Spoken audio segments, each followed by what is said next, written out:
Alors, ils ont donné à Fabienne Thibault le meilleur rôle parce que c'est elle qui fait l'interface entre le public et les dingues qui sont dans Starmania, parce qu'ils sont tous dingues. Ils ont des ego surdimensionnés, il y a un voyou, c'est Balavoine, il y a une star déchue ou qui a peur. Il y a un Donald Trump d'avance. Il y a le gars, le businessman qui a le blues. Et en fait, la serveuse automate, c'est nous. Moi, je pense que c'est nous. C'est-à-dire, c'est elle qui s'ennuie derrière son bar, c'est elle qui perçoit l'époque, c'est elle qui a le sentiment que la planète elle va à volo, donc elle pourrait être un peu en burn-out, elle pourrait être un peu écolo, elle est surtout seule, elle est amoureuse d'un gars qui n'a pas envie d'elle, c'est Ziggy, le marchand de disques, donc vraiment... Et oui, homosexuel.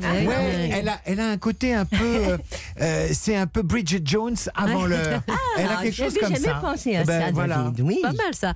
Marie-Jeanne, elle nous ressemble et ça fait partie évidemment des rôles titres si forts et si marquants de Starmania, François Alquier. Pour moi, je rejoins David, je trouve que c'est le rôle le plus important de Starmania, parce qu'effectivement c'est elle qui fait la jonction et qui raconte un peu l'histoire, et puis tout le monde se retrouvait dans ce personnage, et notamment la jeunesse de l'époque, et la jeunesse d'aujourd'hui aussi pourrait se retrouver chez Marie-Jeanne, et il y avait tout plein de considérations dans ces chansons qui touchaient les gens que nous étions à l'époque. Qu'est-ce que je vais faire de ma demain, vie? qui ne se pose pas la question, et qu'est-ce que je fais sur Terre? Je cherche le soleil au milieu de la nuit. Voilà. Et à l'époque, on est en 78-79 et les punks chantent depuis quelques années déjà No Future.